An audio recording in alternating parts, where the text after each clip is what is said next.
Here we are, another episode, slightly different episode, but I'm going to tick a few boxes here. I've got a pioneer, which everyone knows I don't mind a show on pioneers. I've got someone who grew up in sunshine. So again, tick the box. Tick. Someone who works on Gold 104, my favourite radio station. Tick, tick. Tick, tick. A soccer mum. Tick, tick, tick. A social media guru.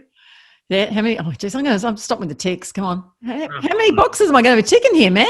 Well, I'm sure you'll stuff up before the end of the program, but I'm going to give you a pat on the back to get you going. Oh, okay, thank you. TONI Tenaglia, welcome to the show.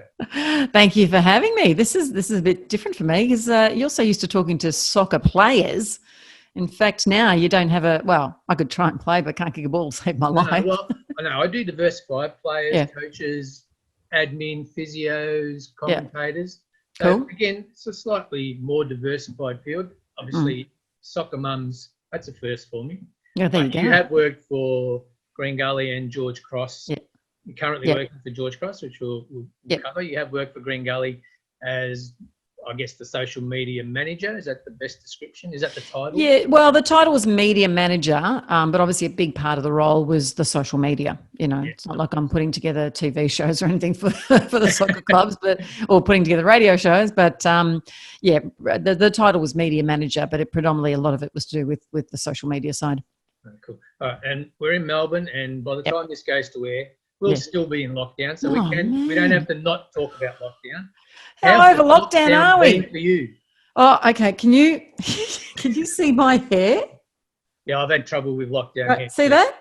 Yeah. I was a blonde. I'm going to go back to being a brunette by the time we're finished in lockdown. Seriously, man. I'm going to put up a post on my social media page of my head, the top of my head, and I'm going to run a contest going count the greys. Let's see how many grey hairs we can find. Well, going by today's lack of, changes, may also be Rapunzel by the end of lockdown. Oh yeah, hang on.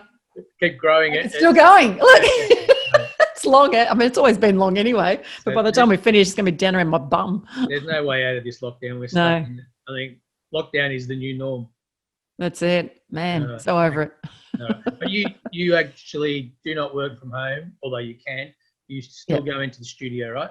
Yeah. So I do have the equipment to broadcast from home, but because I work very heavily with the phones while I'm on air, it's actually better for me to be in the studio because I have more control over the equipment, the phones, that sort of stuff. And I can take phone calls from home, but to try and get calls edited down, because you can sit there on the phone with someone for like 5 minutes. You can't put a 5-minute call to air. So for me, I have to edit down all my calls, and it's actually quicker and easier for me to be in the studio to do that. Whereas if I tried to do that from home, man, and plus I've got kids here as well. I mean, imagine trying to keep them quiet for 3 hours. That ain't going to happen. So that'll make for an interesting show. And that's all part of the magic of the radio, which I've discussed with you before. I love the things that happen to make the magic happen that we don't know about. So we'll touch on that. Yeah, cool. But as I do with most of my guests, I like to go way back. Oh, God. Okay. How far back are we going? Most of my guests fill in their profile, and on their birthday, you're the very first person who hasn't put their year down. Like, I'm not going to know. Like, I'm not going to work it out. That's not important. 1967. Yeah. They'll learn you not to put it down. I'm coming out with it. So... Yeah, go on. Tell everybody, man. Tell them I'm bloody 53 years old now. Don't look at that. I mean, seriously, come on. This is magic lighting and stuff in here. But it's important that I got out on air that you were 53 because I'm 52. Oh, is that why? That's sure. Yeah. It's like for the first time in your life, someone's older than you in one of these Correct. shows. I know. Generally on this show, they're older than me. Oh, okay. But no, I just wanted to clarify because obviously we went to the same school.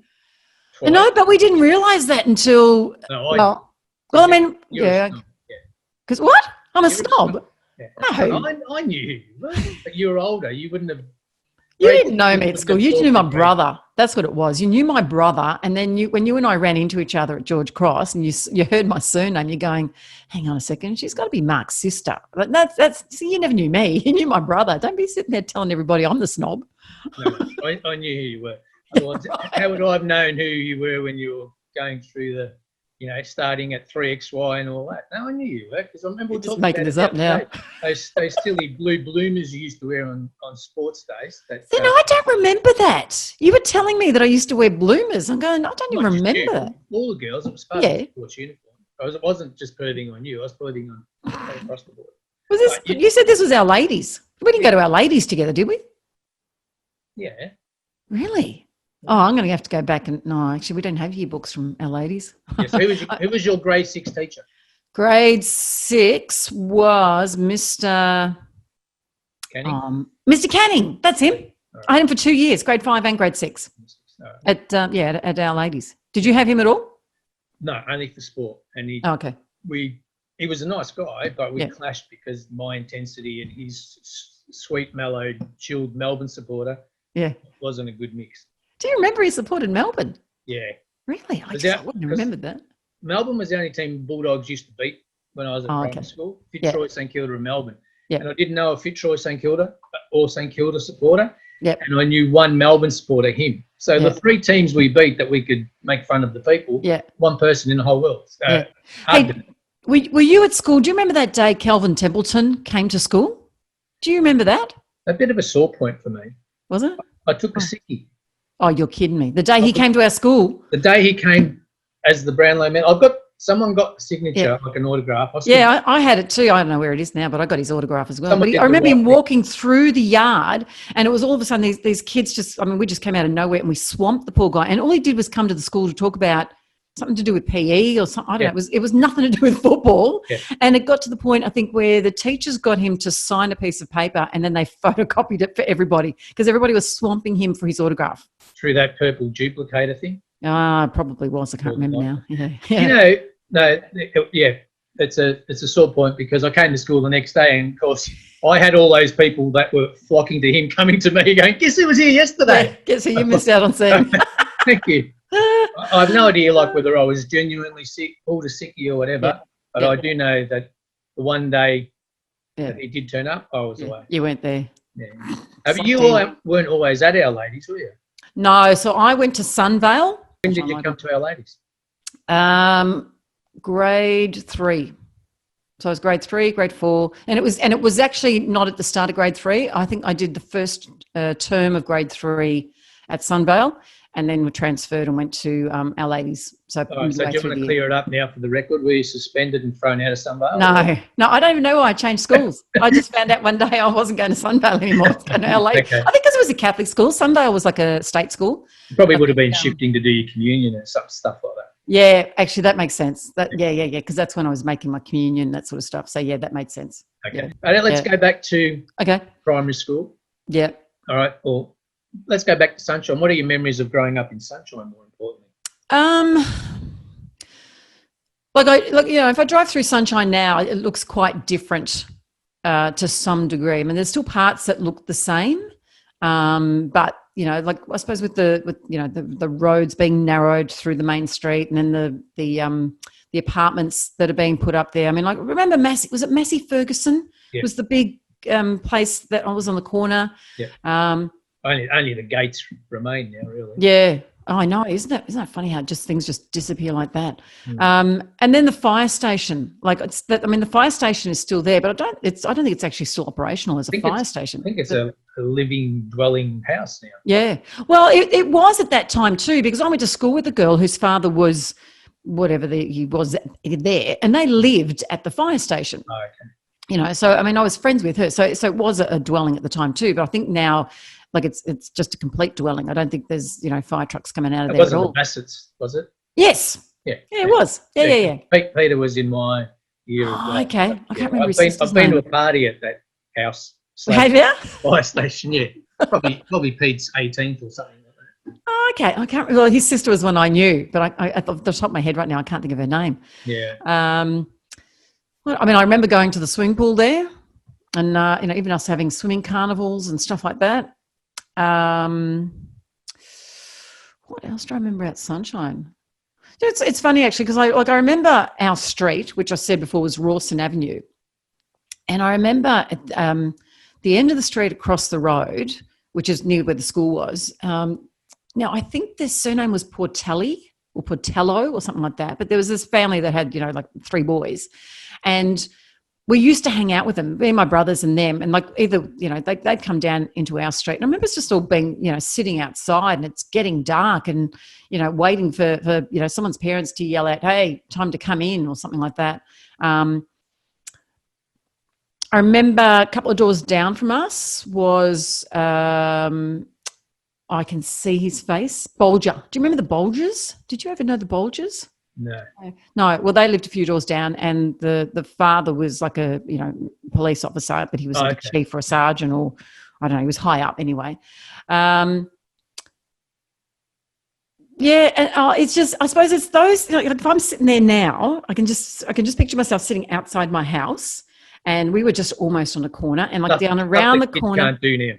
Well, it's true. But it's like, it's the things, like life was so different then. It's actually quite funny because on Gold, I do the 12 o'clock hour, which is, I do 12 to 3, but in the 12 o'clock hour, we call it Totally 80s.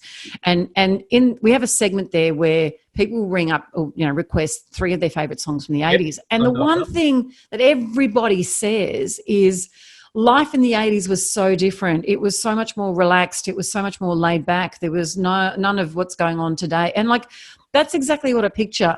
If you ask me what I remember about Sunshine, I remember just, sitting at the front of our place and, being out till whatever time, and, no one sitting there on phones or laptops, or, it was just, I just remember my mum used to work at the material shop in Sunshine. And I remember her coming home one day with this massive bag of cars, just the little Matchbox cars, massive bag of this stuff. Now, I grew up with 3 brothers, right? So there weren't a lot of Barbie dolls in my house. But I remember sitting there, like this bag of cars being dumped on the ground, and me and my brothers sitting there playing with them. As you would. So it's little things like that sort of stick in my mind, being out in the backyard, and we've got like, a bloody fig tree there and a friggin' nectarine tree, like all the big fruit trees in the middle of the yard, not across the fence, in the middle of the yard. You're dodging fruit trees to get to the back fence. I remember Dad, we didn't have a swimming pool, but what we had was, we had a swimming pool. It was one of those metal, that had the metal frame. Larky blue. Is that what? And then the blue rubber bit inside, the lining. And my dad actually dug. So you were nearly rich if you had one of those. Were we? Nearly rich, right, okay. Oh, that's good to know. But I remember Dad digging this hole in the ground, and it would have been, a few, can you see my hands? Like, so deep. It wasn't too deep. Sink the pool down in a bit. But just enough that it held that frame together. Yeah. So the frame had something to sit within, and, and then, filling that thing up. But I remember the amount of times that we used to collapse it. I don't remember how we did it, but I remember this one day, I don't know what we did, but the whole side of one side of it just collapsed, and water just took over the backyard. They weren't very robust. Once the rim moved away from the wall of it, it was almost like that's it. A domino effect. Like it'd be like trying to pick up sand, right? It's gone. It's gone. It's gone to heaven almost. Unless someone with tools is going to come and start all over again. Somewhere in my files here, it says, I don't know who told me, might have been you, said that you're a gun netball player and a gun tennis player. Come on. I was actually. I was. No, I was very good at netball and very good at tennis. In fact, one tennis tournament that I played, I think I used to play for North Sunshine Tennis Club.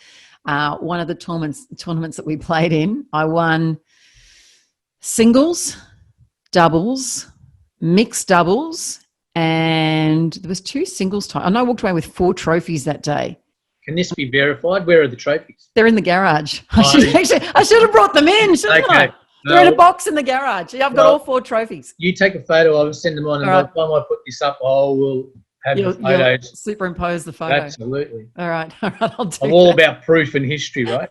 I got them all there. I'm worried about people who tell bullshit sports stories. But we used to play for the North Sunshine Tennis Club. You watch, I'm going to pull a trophy out, and it's going to be a different bloody club. And you didn't want to kick on? No, I think what ended up happening was I got into radio, and I started moving into state, and that's pretty much how I stopped playing tennis. I just got too busy doing other things, and No, fair enough. So Yeah. where did you go to high school? Christ the King or Marion? I went to Christ the King. Okay. So I was at Christ the King until year 10 and then went to Chisholm College for 11 and 12. Okay, so Braybrook Hills 90210 That's for all your high it. school years, and you survived. I was all right, actually. I mean, I was a good student. So I was, I was one of the good girls. Never wagged school. I think I only did it once and would shat myself thinking I was going to get caught. And that was when I was in year 12, I think. So I never wagged school or any of that sort of stuff. So you were a good student. Then. I was a good girl. I was a good student, yes. At what point, was it during high school or later, at what point were you starting to get the interest or the bug, the radio bug? I thought you were going to say for boys. That's not my it's not type that sort of show. No. That's your podcast. That's my podcast. Life as we know it. Life as we know it, yeah. There's the plug.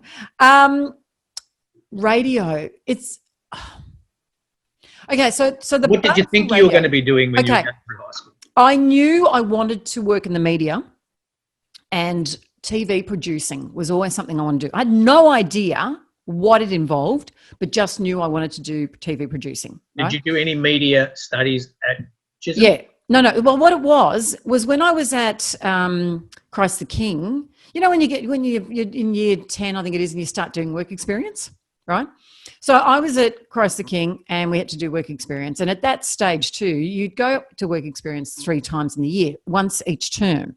And so I had made the decision that, okay, I wanted to do media, but I didn't know exactly what area. So I thought, okay, one term I'll do newspaper, another term I'll do radio, and then another term I'll do TV, right, and see which one I like best. Yeah. So the first term I ended up doing radio, and the school organised it at 3PBS, which still runs today. It's a community radio station, and they're based in St Kilda.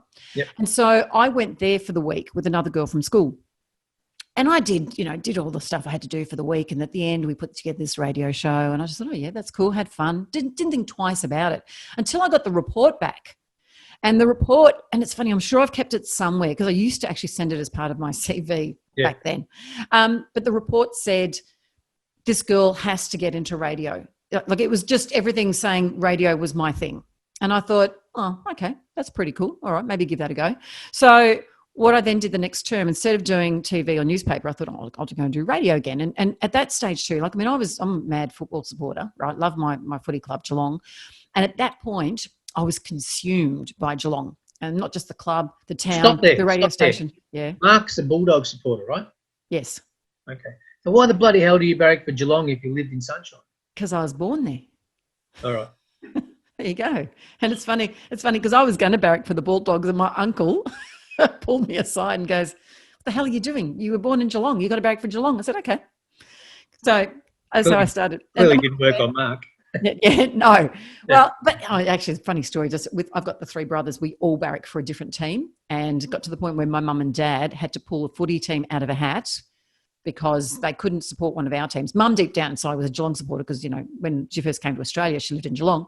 But she couldn't barrack for Geelong because my brothers would get pissed off. So she and my dad, we put all the other teams that were left over in a hat, and they pulled one each. Mum pulled out Carlton, Dad pulled out St Kilda, and that was the year Carlton finished on top and St Kilda finished on the bottom. So, yeah, so they were those supporters, technically, those supporters. So now there's 6 different teams. Oh, man. Well, Mum and Dad no longer with us, sadly, but we're back down to the 4 of us. And yes, all 4 of us still back for a different team.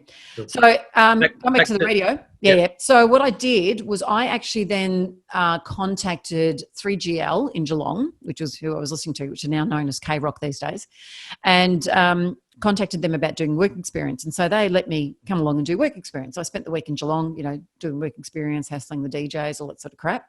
And then I don't know how it came about. I went back again for work experience the following year. And it was a combination of me, because I stayed in touch with them as well, and stayed in touch with the content director and the music person. And I just thought, I'm just going to keep staying in touch with these guys.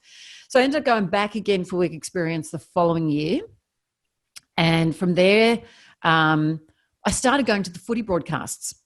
And again, I can't remember how this sort of all happened, how it fell into place. So but when Teddy Whitten was doing it? Yes. So Teddy Whitten was calling the game. Yeah. I think Peter Pianto was part of that squad as well. I can't remember who else. But I made friends with the chief engineer, a guy named John McConnell. And so I would go to every game. And I wasn't driving at this stage. So John, what he would do for the games in Melbourne, he'd come through, because I was living in Altona at this stage, right? So he would drive from Geelong, pick me up in Altona. We'd go to the MCG or whatever ground the Cats were playing in Melbourne. Yep. I would help him go plug in, headphones, everything's there, ready to go, bang, right? It's literally 10 to 15 minute job. And then I sat there and I'd watch the footy. So I get to go to all the games. I'd have my own personal private like commentary team who sat in front of me. Yeah. And I'm in like at the MCG, I'm in the glassed box, right? I'm talking about full on. This was my first taste of, hey, this is pretty cool. Yeah. And like, you know, they'd be bringing up food and all this sort of stuff. I was like, God, I could do this forever. And so I did that, I reckon, easily 12 months. Could have even been 2 years. And then, actually, might have only been, about that time. Because then once I started working, or was it when I got into year 12? I can't remember, but it got to the point, it might have been once I'd left school and then started, you know, doing Swinburne Uni and then started working, that all stopped happening. What were you just studying in? Media. Yeah, so it was media and literature. So it was a Bachelor of Arts degree, majoring in media and English lit. Okay, cool. Yeah. So you've got this plum job. You're a Geelong supporter. Yeah. You're working with Teddy Whitten and the crew. You go to all the away games. Obviously, you get the home games. Oh, and the home games, yeah. So because, like I said, at that stage I wasn't driving, so my mum would be driving me up to Geelong. She'd go and visit her cousin while I'd be at the ground. When the game finished, she'd come and pick me up. And were you getting paid, or was this all no? So this was all voluntary. Voluntary, learning your craft and all that sort of stuff. Yeah, but again, it was one of those things that I didn't ask for it. It came to me, and I wished I could remember how that came to me, but. You know, it could have just been that I had this conversation with the chief engineer one day and we were talking about the footy and me talking about how much I love the footy and this, that and the other. And he may have just at the time said, oh, let me take you to one of the games. You can help me set up the broadcast equipment. I'm going, yeah, beauty. And it just happened from there. I'm assuming that that's how it happened because that's more than likely how it would have happened. But and your persistence. Yeah, well, you know, I did hassle the crap. Like this is how I got my first job in radio because I was doing I had been doing we called it a student access show at 3PBS. So I was still doing year 12 and I was doing that once a month. And it was a Sunday morning at 7 a.m. And then I started to do radio training as well. And I did that for 3 months. And while I was doing that, this is like, I think how I ended up with my second stint at 3GL. I was doing that and I was hassling the content director about a job. And he said to me, I'll never hire a female on air. Okay, this is me first starting out in radio, and this is where we were at with women in radio. You got on well with this person. Yeah, I got on well. Yeah, but there was no women on air, and this is why he was like, I'd never hire a female on air.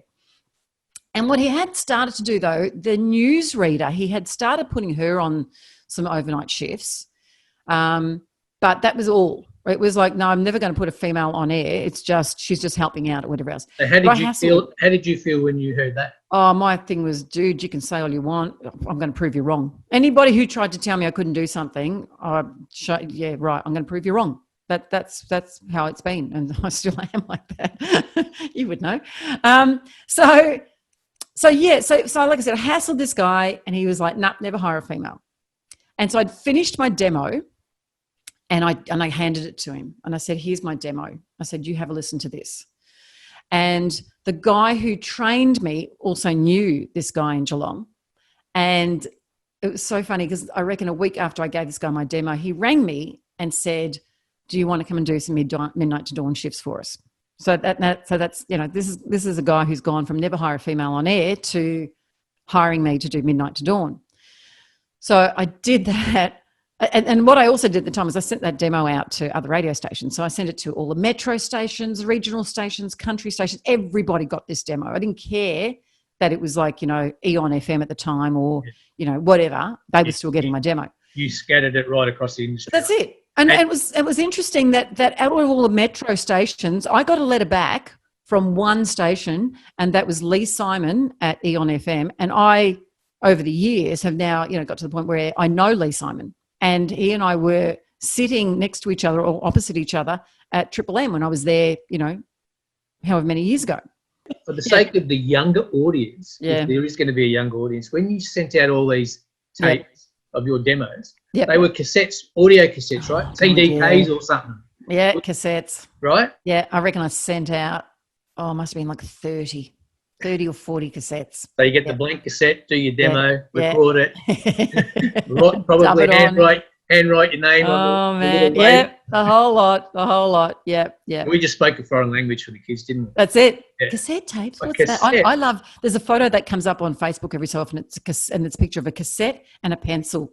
And the thing is, the caption is, "Kids of today have got no idea what this means," and it's true. They got no idea. How many times did you sit there with a pencil winding through the cassette because the whole thing had it's either come apart or oh man. Here's another skill that you would have honed. Yeah. And the kids will not know what we're talking about, right? Yeah. But putting the needle on a record player. Yes. And dropping it in the little groove. Dropping in the little groove because your favourite song on the album was track 4, right? And you didn't want to listen to track 1, 2, 3. No. And you had to drop. And the fear of God that had been taught to us by our parents about not putting the needle in the wrong spot. Because if you went, in the previous song, and the speakers would come screaming at you. Yeah. And no one would ever thought that you could replace a needle. If you broke the needle, that was it. Record player had to be thrown out. Man. Oh, and the family would have to sell. But the amount of needles I had to replace, seriously, that thing just wore down. God. Yeah, but what a skill set that poor kids of today have got no idea. But that dropping it on to track 4. Yeah. Yeah, cool. All right. I know. So let's go back. So you've sent them out. Lee Simon, where are we? Yeah. So anyway, so the guy 3GL, like I said, put me on Midnight to Dawn, and I had also applied every other radio station in the state. I had got a call from the station in Hamilton, and I got a call back from 3UZ in Melbourne, which is now 927 Sport or something. I don't know. They changed it. All the stations changed everything. And I got offered a job at 3UZ. To do Midnight to Dawn, full-time Midnight to Dawn. So 3GL was only weekends. 3UZ was full-time Midnight to Dawn. And so 2 weeks after being at 3GL, I then had to go to this program director who would never hire a female and say, dude, I'm leaving. I got a job at 3UZ. Well, he was pissed off. I bet he was. Oh, man, he was pissed off at me. I thought, well, dude, that's your problem, not mine. So I started working at 3UZ. And in the same week that I got the job at 3UZ, station Hamilton rang me saying, listen, I don't have the job right now. There's one coming up in a couple of months. Can you send me another demo then? And I'm like, well, dude, I got this job at 3UZ. And he's like, the guy couldn't believe it, the fact that I have come fresh out of radio school and landed Midnight to Dawn gig in Melbourne Metro. Okay. 3UZ back in... was country music. Okay, but not twangy country music. Like I think when I first got there was a bit of a twang. You had your Conway Twitties and that sort of stuff. But within weeks of me starting there, it changed from the twangy country to more your Eagles and Doobie Brothers and that sort of stuff. So it became more mainstream. Yeah. Well, it wasn't even so much easy listening because we still had some of that country stuff in there too. Yeah. But there was a lot more Eagles, Doobie Brothers. Became a bit more mainstream. Okay. So as the new kid on the block and the female, how much choice or say did you have in any of the music that went on? None. Just program director? Yeah. So the music was programmed by a music director. Yeah. And the funny thing is that I was at 3UZ all up 9 to 10 months. And in that time I went from doing Midnight to Dawn. When our night guy went on holidays, I got put in to do nights to fill in for him, which put the nose out of joint for the other. Well, actually, no, he was a nice guy. The other guy was a nice guy. So there's 2 of us doing Midnight to Dawn. The other guy had been there forever, and he would originally fill in when the night guy went on holidays. And then what our content director did when I started, he didn't put the other guy in, he put me in instead. And so I was filling in at nights. And then I had the odd shift here and there where I was filling in during the day and, and I was just doing stuff like that. And then what they started to do was they, in the mornings, like not breakfast, the 9 to 12 show, John Deeks was doing that. And so every once in a while I would do something with John Deeks. So they were starting to filter me in doing bits and pieces in other spots. And then at one stage they put me on, John Deeks I think had left and our music director started filling in during the morning show. And his name was Brian Ford. And radio was still very cliche with names and stuff. And so I would do some stuff with him in the mornings, and it was 40 and the T-Bird. So it was a play on the car names. So, yeah. And I mean, that didn't last too long. So I was still doing Midnight to Dawns, but I was doing bits and pieces with him as well. And then he was also the music director. He was leaving. I didn't know this at the time. So I wanted to learn more. I was like, okay, give me more to do than just Midnight to Dawn, because then I go in during the day. I'd sleep for a few hours, go in during the day, go home, sleep for a bit more, and then go back and do my shift. But I wanted to do more. I was wanting to learn more. Yeah. And so he started teaching me the music system and how to program music. And me being someone who loves music, I was lapping this up going, fantastic, But I learned the basics of how to schedule music. And so when he left, because I was the only one that knew anything about the system and the music, I got made music director. So I'm, 19 years old in the Melbourne Metropolitan Market. How many females at that time are on air? Oh, on air? Mainstream, like doing daytime. No, not solo shifts. No, not solo shifts. No, they were in duos. So you're one out there. Yeah, so I was pretty much in Metro Market. Yeah, definitely on your own. Yeah, I'm just trying. I mean, like 3AW might have been a bit different, but that's a talk station, not music. Yeah. But as far as the music station goes, I don't want to say I was the only one because I could be wrong, but I know that I would have only been one of few. Yeah, okay. So then content and managing the whole... No, music director. So there's a bit of a difference. Okay. Yeah, so I became music director at 19, which was, youngest music director in Metropolitan. Yeah. And the fact that I was a female didn't matter so much for a music director. So, but it was the fact that I was the youngest. Yeah.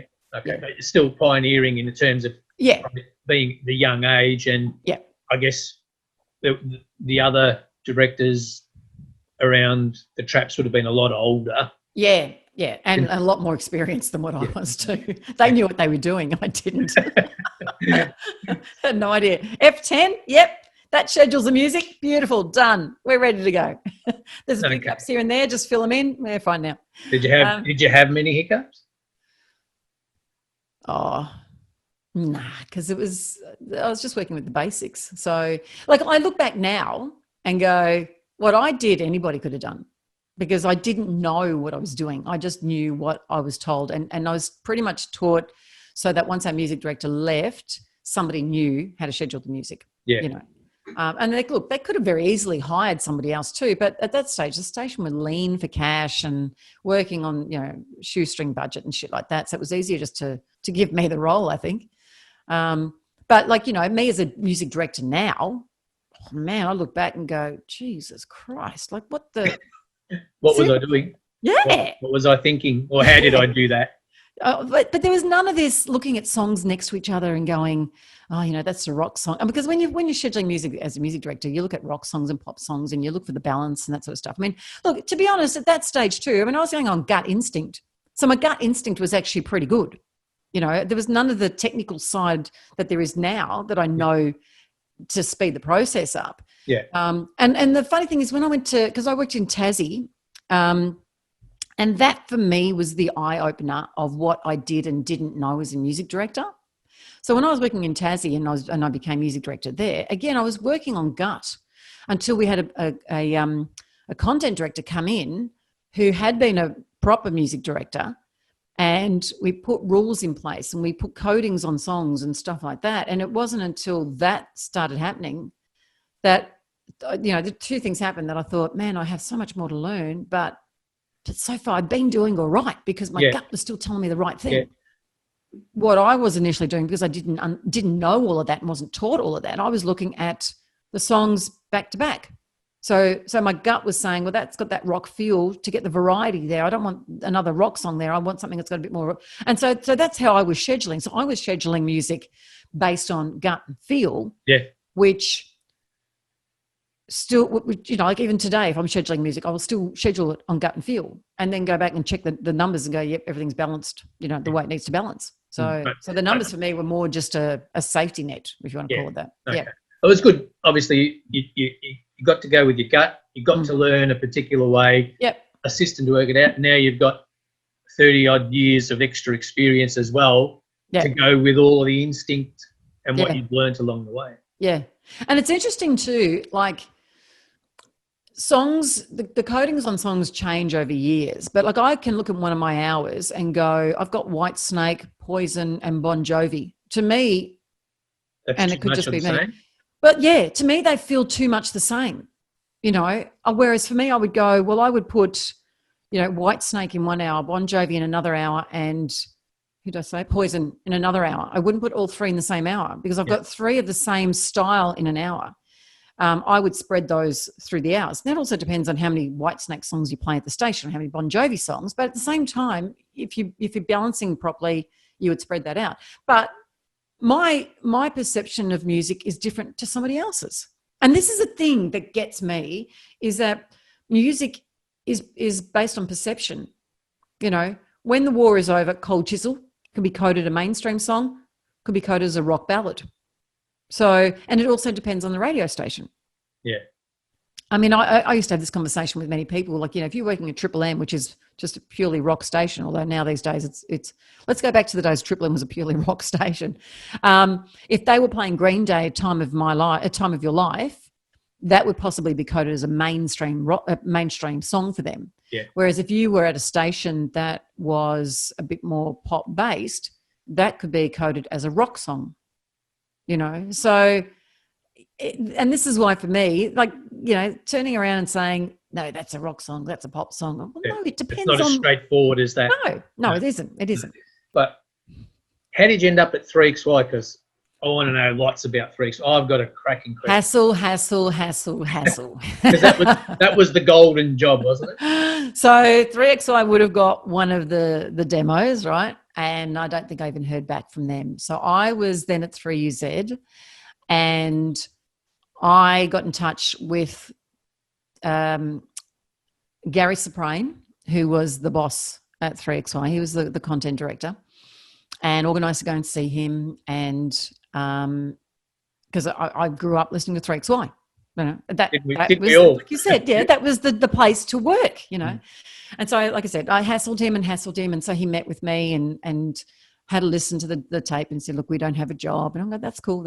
I said, listen, do you mind, can I keep sending you my air checks? Can you just, and give me advice, give me whatever. And he was like, yep. Because at this stage too, our content director at 3UZ had left.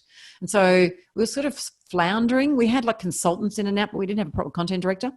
And so I wasn't getting the critique and I wasn't learning. And so I'd hassle Gary.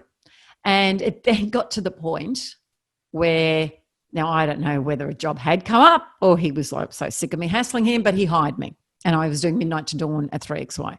I was in heaven. I was like, oh man, I've made it. I'm here, right? This is where I wanted to be. Dream job, right? Dream job. So yeah. I was working with the XY Zoo, right? So with Richard Stubbs, Peter Stubbs, Jane Holmes, Laurie Atlas, Peter O'Callaghan. Stop. Yeah. Who was Tassie? Tassie was, oh man, I can't think of his name. Tasman J Clinch. Yes. And do you know what's really funny about that? But a photo recently came up on Facebook in some radio group that I'm in, and he was in this photo.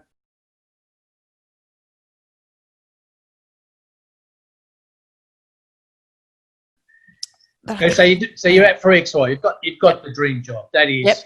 Yep. So I'm doing Midnight to Dawn, and so of course Midnight to Dawn finishes at 6, and the XY Zoo are on after me, but the guys are getting in early. So I know I used to. This is the thing. I used to hang around. I wasn't out the door at 6. I was hanging around because I wanted to watch these guys, and I wanted to listen to them, and wanted to learn from them.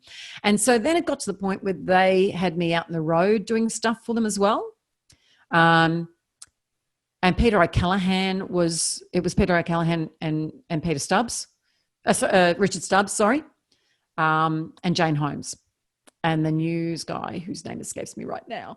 No, because Jane was reading the news. Anyway, doesn't matter. So then Peter O'Callaghan left and went to Eon, and Laurie Atlas took over doing the anchoring of the show, and so. I just got to know these guys. I mean, I'm still friends with them today. Like Laurie Atlas, I will still chat with on Facebook. Jane Holmes, I will still chat with. Peter Peter and Richard Stubbs. I mean, Peter Stubbs I worked with at Fox again at some point, and then at Gold when he was at Gold when I was at Mix, when Mix was Mix before Kiss, right? Yeah. So Peter was on with Dee Dee, it was Grubby and Dee Dee, you know. So I've stayed in, you know, just still know these guys all these years later. Yeah. Craig Huggins, Huggy was on at night, and I was on after Huggy.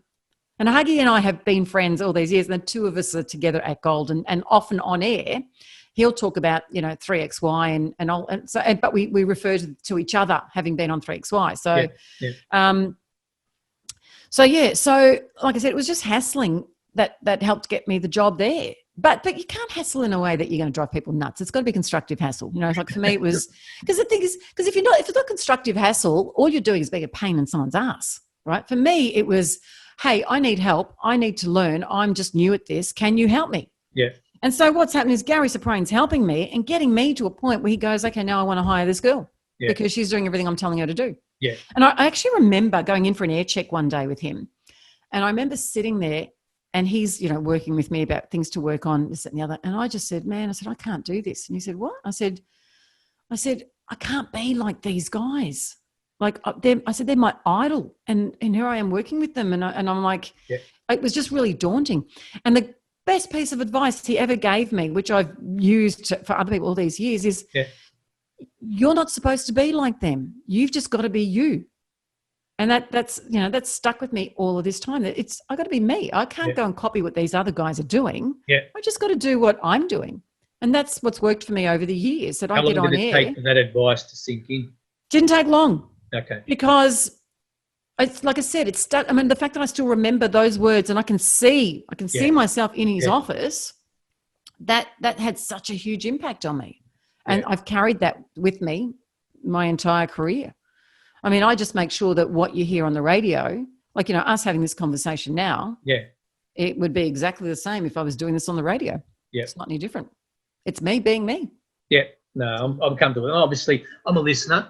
I try and listen as often as I can. Yeah. But Gold's my station because that's my age group and that's the music I like listening to. But I can, if I close my eyes, it could well be your radio show. So yeah.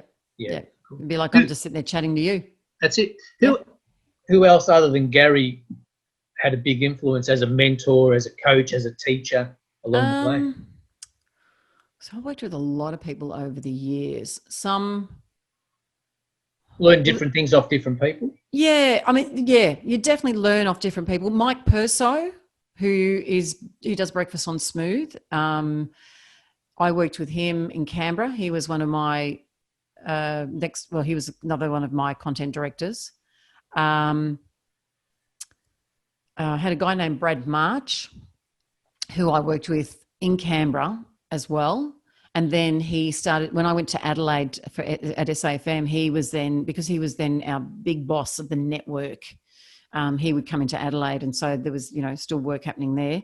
Yeah. Another guy who I worked with for a very long time is a guy named Phil Dowse. And I learned so much from him and both scales, as in what to do and what not to do. Because there were things that he would do that, you know, you look back over the years and you go, okay, I would now probably do that differently, you know, but radio changes over a long time as well. But it's funny because when I was doing breakfast radio, because I was the anchor of the breakfast show in Adelaide, and again, this is something that I say to other people getting into the industry, because I also was, you know, I train people in the radio industry, and I was lecturing at the Radio Training Institute in Victoria, which is now closed. But the one thing that he would push us to do when we were doing breakfast, and we would come up with this concept and we'd say, yep, we're going to do this, we're going to do this, we're going to do this. Great. We'd have everything mapped out for the show the next day, and we'd go into his office and we'd present what we're going to do. And he would then rip it all apart and he'd go, well, how can you make that better? How can you make that better? Everyone else can do that. What are you going to do that's going to make that different to what everybody else is doing to make it stand out? And that has stuck in my head. Yeah. Because that's something that when I'm training students, you know, and they all come up with their ideas, I go, yep, that's great, but how are you going to make that better? And they just look at me and I go, well, there's 12 of you in the room. You've all got the same idea. You're all about to jump in the studio one after the other, and you're going to do the same thing. Yeah. If I have to hire one of you, who am I going to hire? Yeah. Because So you're it's about- all. So which one of you is going to stand out? Yeah, it's about commercial reality. Yeah. Yeah. Yeah. And your ratings personally were sensational, right? You were winning your Yeah. section. I actually got to the point where, because afternoons was always rating around sort of 11%. Mhm. I got to the point this time last year actually, where my show hit nearly 17%. Okay. So you're And smashing it. I was, yeah. Now it did come down. I mean, that was quite high, and like I had even Huggy said to me, Huggy's been at that station for 25 years, and Huggy said I've never seen a day shift hit that high No, in that's the good. entire time I've been here. So that was really nice, and that was, you know, you feel like, wow, you know, this is really cool. But you don't let it get to you. No, but there's peaks and troughs in the business, right? You That's have peaks it. and Exactly troughs. right. But You know, yeah. when you're at your peak like that, Yeah. right? So now I'm asking you to critique you. Yep. Or just give me, I don't know anything about radio. So my question is, I'm asking a critic, someone with 35 years experience, why did that show or why did your show do so well in that period? What was it? And it's not an unknown. You would know because you did it. See, I didn't do anything different to what I do every day on the radio. But don't you think could it be subconsciously you were trying to do it better? Like you keep saying, can you do it better? Well, I mean, like every show, you try and do something better anyway. Yeah. Okay. But why did why did I go to 17% in that survey and the next one come back down to 14? Do you know what I mean? Yeah. Having said that, 14 was still bloody good. Well, 14's good. But what I'm getting at is you can't pinpoint what it was that would have made that show or that survey go up that high. All I would say is it could have been the promotion we did at the time. I think we were doing Who's Calling Christian. I think, you know, 10K. No, it's hard to say. You can't actually pinpoint one thing. Yeah, combination of a lot of things. You know, look, for me at the end of the day, I think I'm relatable. And the feedback I get from the listeners is, you know, they say things like, man, I feel like I'm just chatting with a friend. And even if they ring and talk to me, I talk to them like, I'm not treating them like you're the listener, I'm the radio DJ. Yeah. You know, and I talk on air like I'm talking, like I talk about stuff on air that they can relate to. You talk about Green Gully. I talk about soccer clubs. I do. Because the thing is, people who listen to me are doing the same thing. Yeah. So if I'm talking about, having to drive my son to soccer training, I'm sitting there in the rain, they're going, man, me too. And that's how you relate to someone. You're on their level. You talk about the same things. You know, we talk about the footy. You know, I talk about the Cats, and then people ring up and, you know, we make jokes about the fact they might break for Hawthorn, and I go, well, I'm going to hang up on you. And, you know, oh man, what, you're a Tiger supporter? Really? Like, do you know what I mean? And that's what footy, you know, that's what we do. You take the piss out of everybody when you barrack for a different club, you know. So I do that stuff on air as well. You know, I talk about. So there is a point of difference to your show, and that is that you are relatable. Yeah, but it's not to say the other guys aren't. I relate on a different level. And that's the thing. We all relate on different levels. Everyone's different, right? Everyone's got a different style, a different personality and whatever. Yep. But I listen to the show, so I know, and that's what I'm saying. Like when I hear you talk about Josh, or I hear you talk about bloody Geelong and Troy Selwood and all these silly Joel blokes. Selwood, get his name right. Yeah, there you go. I told you. Maybe I zone out about the Geelong stuff, but I do listen, and I go, well, that is good because that's what, you know, like for me, no one ever on mainstream radio ever talks about going to the soccer or taking their son, you know, those Fridays when you know, you've got to rush out because you've got the 6 o'clock kickoff in Oakley, and you've got to make the mad rush to the other side of town through traffic. Yeah, and I'm listening because I'm already. You're halfway there. I'm already halfway there on that mad rush to Oakley. I'm going, people have got to be able to relate to that. And that's it. I don't see myself as a celebrity. I see myself like, you know, everybody else. And so when I'm talking on the radio, well, I'm just chatting about the stuff that everybody else is doing and relating to. So, and you're lucky enough to get paid for it. And I'm lucky enough to get paid for it. Yeah. And doing a job that you love. Well, that's it. At the end of the day, you know, like it's a job, it pays my bills, but You love it. I get paid to play music. Well, tell me how many people are going to pay you to play music? Like nobody. You're doing well. You're doing well. Yeah. Why did you end up in South Australia, of all places? Okay, so from Melbourne, I went to Canberra. From Canberra, I went to Hobart. And so when I was in Canberra, I met now he's my ex, right? So my then husband. Yep. And then we went to Hobart to set up the radio station in Hobart. He was in the industry, right? He was in the, yeah. He And was in the still is. industry as well. It still is. That's right. Yeah. It's actually quite funny because he works for Gold, but Gold in Bendigo. So, you know, kids are going, yeah, mum and dad both work for Gold, one in Melbourne, one in Bendigo. So then family franchise. yeah, totally different networks. And so when we were in Hobart, this job came up in Adelaide for late nights on SAFM, and my ex is from Adelaide. Okay. And so we talked about moving to Adelaide and whatever else, and we said, yep, if we, let's go for it. And so pretty much, a guy named Greg Smith, who highly respected within this industry and was one of the pioneers, 3XY, SAFM, which was the station that, went to. He was working with us in this station in Hobart, like he was one of our consultants, and I spoke to him about going to Adelaide. And so he pretty much put my name forward to the content director, who rang me and hired me without even hearing me. And I said to him, do you want me to send you a demo? And he goes, no, if Greg Smith says you're good, that's good enough for me. Yep. So we ended up going to Adelaide, and that was a twofold thing. So it was obviously a career move. It was a career move forward, as in a bigger market, but I was doing a late night show as opposed to doing drive in Hobart. Yep. But again, it was still a step forward, and it was also for personal reasons, because my ex's family was from Adelaide. So this for me was my chance to now get to know his family, because I'd only known his family through, going on a weekend, or, do you know what I mean? So now living there, we were living with the family, like we were in the same city as the family, the in-laws, the parents, like all of that sort of stuff. And so we were in Adelaide for quite a while, actually. We moved there 1992. Then I moved back to Melbourne in 97. We're only there for a short time, then moved back to Adelaide in 98. And then we left Adelaide in 2003.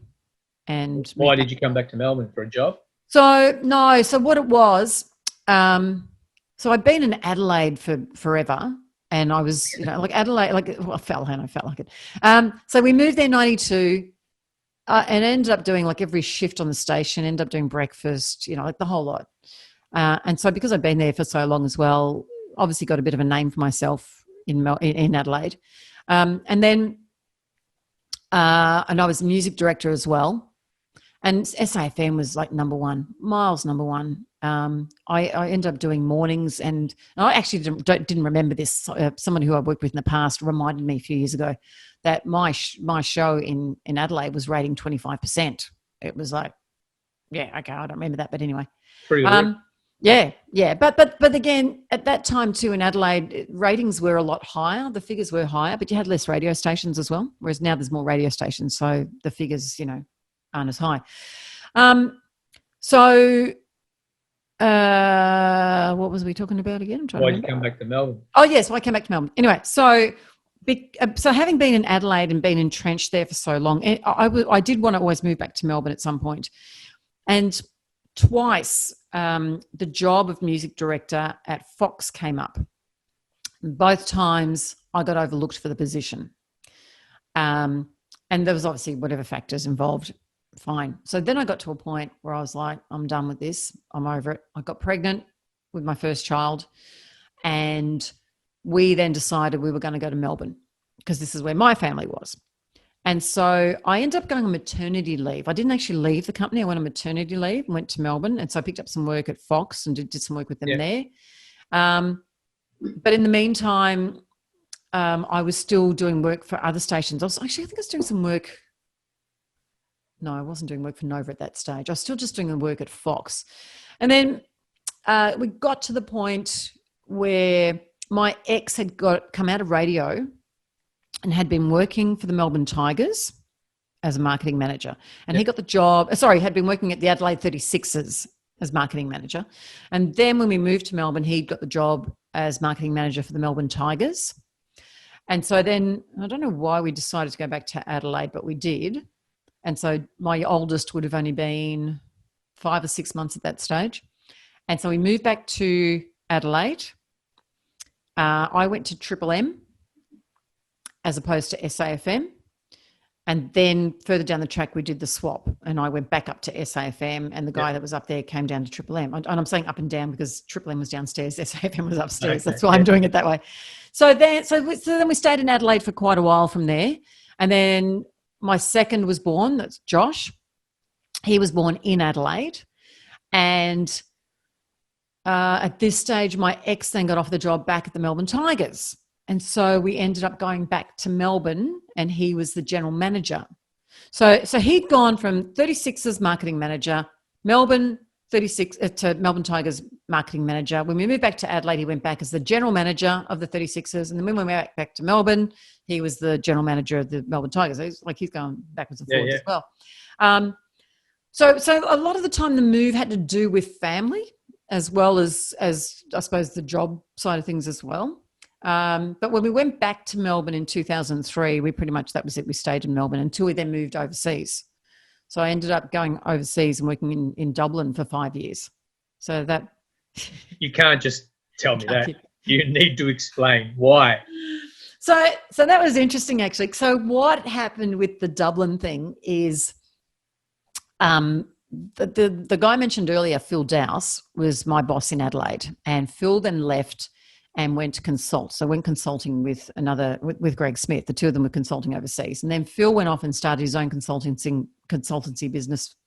And so what he did when I was in Melbourne, he contacted me, and I was just doing some contract work for him. So anyway, so then he rang me one day and he said, listen, we're about to blow up this radio station in Dublin. Well, when I say blow up, I mean not literally blow the place up. It's not a good analogy. We're sacking people. No, yeah, we're sacking people. We're cleaning up. We're changing. We're relaunching almost. He said, I need you in Dublin to come over here and sort out the music. Now, he regarded me quite high as a music director, so much so he wrote this book, and when he listed his top 3 music directors in Australia, he had me at number 1. Beautiful. So had very high regard for me as a music director. And so what he then did was he said, listen, I need you to come to Dublin. Can you come over here for 3 months and sort this out for me? And so my ex and I talked about it at the time, and he said, you can't pass this opportunity up. You've got to go.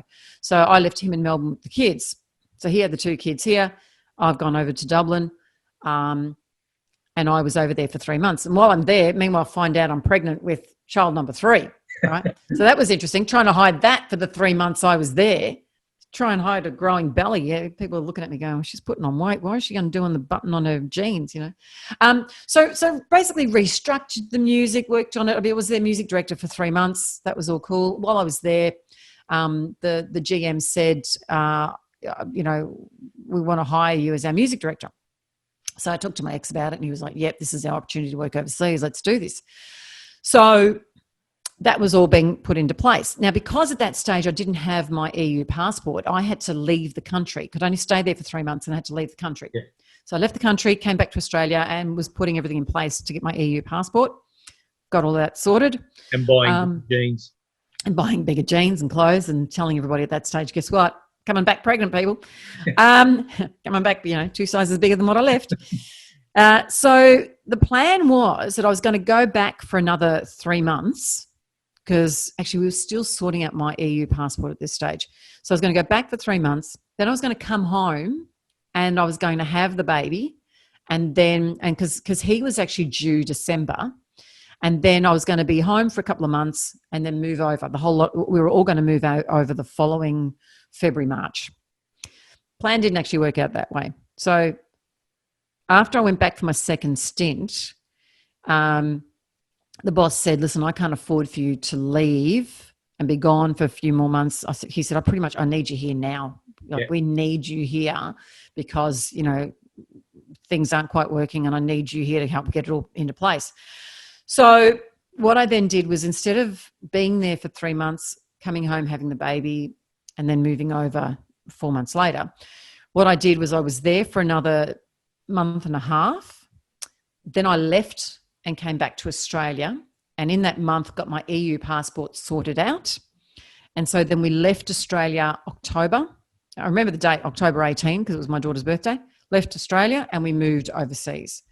And so from there, yeah, I was still pregnant. Yeah. So then the plan was going to be, I was going to have the baby in Dublin. Yeah.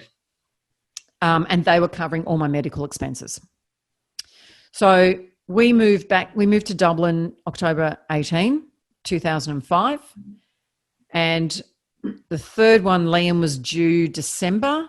And then I started having a few issues with the pregnancy, had him induced. He was born November. So then I was off for a couple of months and straight back to work after that. So then, yeah, like I said, I was in Dublin for 5 years. I was at 98 FM 2 years.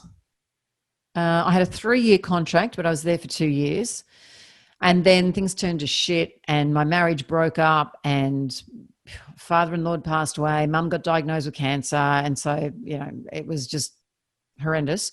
And things didn't work out at the radio station. I actually got sacked. First time in my entire radio career, it was devastating in one way, but a blessing in disguise in another, because I just knew I needed space, you know, got to get myself together again. So I'd got sacked from Dublin. I was still living in Dublin, but then I picked up some work in Oxford. And so I was working on and off in Oxford. So I'd be there for a few weeks and come home. I'd go back for a few weeks and come home. So I did that for a little while. Picked up another job in Roscommon. So, yep. I just want to tick off some questions. Okay. Important. Dublin. Yeah. Lifestyle. Yeah. What was it like compared to Australia? Well, just stand alone on its own. Did you like it? I loved it. Loved being Why? there. The people in Dublin are similar to Australians. A bit more alcohol based. I love a drink. But yeah, no, I mean, I made some really good friends when I was in Dublin, and just Ireland as a country is gorgeous. Yeah. You know, I mean, I'd have these moments. I remember I went to Belfast for a weekend, and I remember driving back from Belfast back to Dublin, and I'm driving on the freeway, Ronan Keating playing on the radio, right? And I'm sitting there and I've gone, oh my God, I'm in Ireland. Like it was just one of those, oh my God moments. You have to take stock and appreciate where you are and what you're doing. And just even like, you know, you'd be driving, we lived in little, well, they're all villages, right? They're not suburbs, they're villages. And I lived in a little village called Selbridge, which was just the most gorgeous little village. And, you know, like I can still picture the stone walls, you know, and you drive down this little tiny road and you've got the stone walls either side and paddocks for miles, you know. And then like, you know, for me, what I remember about Selbridge, which was stunning, was there was the river, the Liffey River. If there was Liffey. I can't remember. I had to have been. Anyway, it was a little river that ran through the middle of the village, and you had a little stone bridge that you would drive over, and you know, and the village, literally, the street was like, you know, what's the main street in Sunshine with all the bloody shops and stuff? It was like that. Yeah. As in that was the village, you know, and then you had all your houses, but it was just, you know, and like some of the homes were these like stone homes with the fires going inside. It was, you know, it's like stuff you see in the movies. I mean, it's real. So you love that part of it. Yeah, absolutely love it. Christmas, oh my God, I was in heaven. Why? You know, Christmas for me, I mean, like Christmas, I love Christmas, you know, but to actually be in a country where at Christmas time it was dark at night and there was the fog and the mist, and you'd walk down the street and all the Christmas lights and then there's that misty look over the Christmas lights, and you know, people rugged up in coats because they're freezing. I mean, the last couple of years that I was there, we had the snow. So, like Christmas and it's snowing. It's like, oh my God, like this was heaven for me. The only thing after 5 years, it got so fucking cold. Like even in summer, I'm like, man, give me a proper summer, So coming back to Australia was like, oh yes, finally a day that's 30 degrees, not 25, and everyone's going, oh my God, it's so hot. I'm like, yeah, right, 25 and you're hot, man, you're in the wrong country. So Ireland as a country, absolutely stunning. Cool. Absolutely. But obviously with the change of plans about coming home and having Liam and all that change, the pressure of we want you here. So your career / ego, because we all have an ego, people telling us they want us, they love us, we need you here. Yep. Secretly that can be annoying, but secretly that can also be pleasing because that's what we do, right? That's what you are. You're a professional. Yep. But you're juggling, like you said, an early pregnancy. You're juggling, as you said, the issues with your ex Mark at the time. Yep. So professionally, not too bad, although it's a pain in the ass because you obviously had a plan that you wanted to come back and do it another way. Yeah. But you can juggle that, but the personal stuff all intertwined. Yep. How are you coping and juggling all that? And is that probably what led to you probably getting sacked? The combination. Oh yeah. So, definitely. But like I said, once everything started to fall apart personally, well, then it affected professionally. And initially, what I did was when everything was falling apart around me personally, I threw myself into my work, and I would be working, from 7 a.m. until 10 o'clock at night. I didn't go home, and it just became, that's what it became, But also to the guy, there was a guy who was who took on the role of our group content director, and this guy had an ego. This guy thought he was like fucking shit hot, and he inherited me, right? So I wasn't his appointment. I was there before he took over the role, right? Yeah. So, and he and I, like I was over the egos. I never was into the egos, and I was like, man, pull your fucking head in, like it was just like that. Is there something inherently about growing up in sunshine and not being able to deal with big-headed egos? Because I have the same problem. I think it's just our personality types. Okay. I don't think it's anything to do with growing up in sunshine. Let's make it a sunshine thing. Yeah. Okay.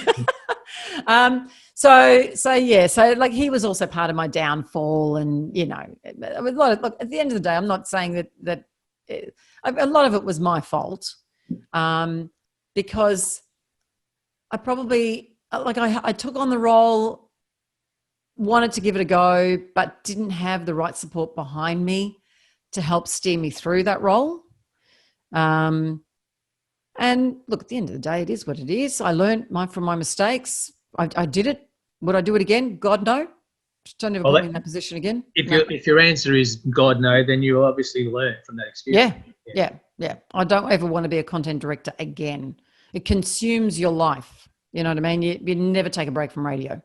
As a music director, even as a music director now, like, if someone said to me, do you want to be the music director? I'd think twice about it, to be honest. Being a jock, love it. Come home, I don't have to worry about it. I think about things to talk about on air, but not any different, because it's like I'm just talking about everyday life. I'm just talking about, kids at home, homeschooling. So when someone rings me and says they're a teacher, they're trying to teach their kids, I'm going, I actually had this conversation with a woman who was a teacher, and she's talking about, I said to her, how are you finding being a teacher? And she goes, these buggers, they don't have their cameras on. They don't have microphones. You don't know if they're there. I said, tell me about it. I said, I've got a 14-year-old at home who's sitting there topless. He's just coming out of the shower. And I said, like, your teachers are going to see you. He goes, no, the camera's not on. So I was able to relate to her on that level. Okay. And so for me, I love just being on air and not having to worry about being the music director. Yeah. And not, like I did it for so long. I did the role of music director and on air for so long and for so many years. I actually like it's like my brain is getting a rest. I actually right now, I rock up to work an hour before I go on air, and I put stuff together, And then when I finish at 3, well, look, technically I could leave at 3 o'clock, but I actually then I enjoy being in the studio after I've finished, and I go through the calls that I had taken during the show that day that I didn't get to air, and I look at them going, yep, I can use that tomorrow, or, you know, like I have that time it's my downtime. And it's, but you know, it's not like I have to be there. I'm there because I want to be there. Yeah. Okay. So let's go. Yep. Through Where are we now? The magic. No, the magic of I was going to say, what era are we up to now? We'll get back. We'll get back. Yeah. Don't worry. I've been watching. We're going to be here for the next 4 hours, man. I did say to you, I did warn you beforehand. Yeah, that we could be here forever. There's no rules, no regulations. Yeah. It's my show. We can go as long as we want. But because I've watched Billy Connolly, you can go out on a tangent and we'll come back. How good is Billy Connolly? You know what? He actually talked about me on stage once. Not by name. Yeah, he did. I saw him. He was in Adelaide years ago, and we were running this contest on air. It was like Ticket Window or something, and you had a choice of what tickets you wanted, right? So I was on that afternoon, and one of the tickets you could win was to see Billy Connolly. So anyway, that night I went to see Billy Connolly. I had tickets through the station, and he was on stage and talk about the tangent thing. So he was talking about whatever he was talking about, and then his tangent took him to the moon. Adelaide that afternoon, and he went into a shop, and he said the person on the radio that afternoon was offering, you know, this woman was offering someone tickets, and they had a choice of this, and this, and she said, okay, you can choose Billy Connolly, whatever else, and he said he stood there in the shop going, pick me, right? And I was like, he was listening to me. He obviously didn't remember my name because he played on the stage, but I'm watching that going, he's talking about me. That's pretty cool. That's I've had 2 of those moments. My other one was with John Farnham, and he actually mentioned me by name on stage. Yeah, go on. What happened then? Yeah, so that was in Tassie. Right. And when I was in Tassie, I had met him a few times, right?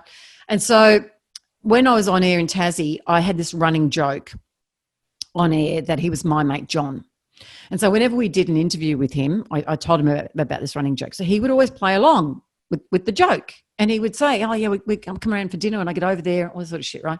And so then I was doing the top 8 at 8 with the guy at night. And again, when we'd have John on, he was my mate John, right? This is the running gag. Yeah. So he was then touring, like doing a national tour, and he was in Hobart. And at the end of his show, he'd do we thank the entertainment centre, thanks to the band, thanks to this, thanks to that, thank everybody, right? Every man and his dog. And then he said, he goes, oh, and one lady I've had a lot of dealings with, you know, over the past few months, over the past few years, has been a huge supporter of mine, and, you know, great supporter here in Hobart, blah, blah, blah, blah, blah. I want to say a big thank you to Toni Tenaglia. And I'm sitting there looking around going, oh my God, he's talking about me. And of course, then everybody I'm sitting with is going, oh my God, he's talking about you, like the whole thing. So then everybody around us is looking and going, oh, it's you. Like, you know what I mean? Yeah. But I was like, that for me, one of my greatest claim to fames. Oh, that's pretty cool. John Farnham mentioning me on stage. No, that's pretty cool. Yes. Because if you're going to have one of those fantasy dinner parties and you're allowed, 10 guests, it's a good chance that Billy Connolly and John Farnham would probably get at the table, right? Actually, you know what? I would never would have thought to put them on my table, but now that you say that, maybe I should. You cannot have a party without Billy Connolly, surely. But again, it's actually, I hate being asked that question. Who would you invite? Right. If you had to invite 4 people, right? Because I couldn't answer that, because it depends on what I'm thinking about at the time. I mean, one name I will always say is Barbra Streisand. Right. Okay. Why? Because this woman, the struggles she went through to become the star she is today, and I'm talking about early in the piece, okay? Yeah. And like, if you read any of her biographies, and I've read a few of them, and she always talks about how, when she was groundbreaking, okay? She, like, funny girl, funny lady, that sort of stuff, okay? Nobody would ever do those sort of things, okay? Yeah. She was always one, like producers and directors and stuff would always say to her, you need to go and get your nose fixed. I was like, more stuff you do, I'm not getting my nose fixed. Yeah. Like, that's that sort of stuff. She would stand up for herself. Yeah. And then, one of the first female producers and directors and all of that sort of stuff. And I've just gone, the things that this woman did like I suppose to some degree, not that I've done what I've done because of her, No. but I find that similarity.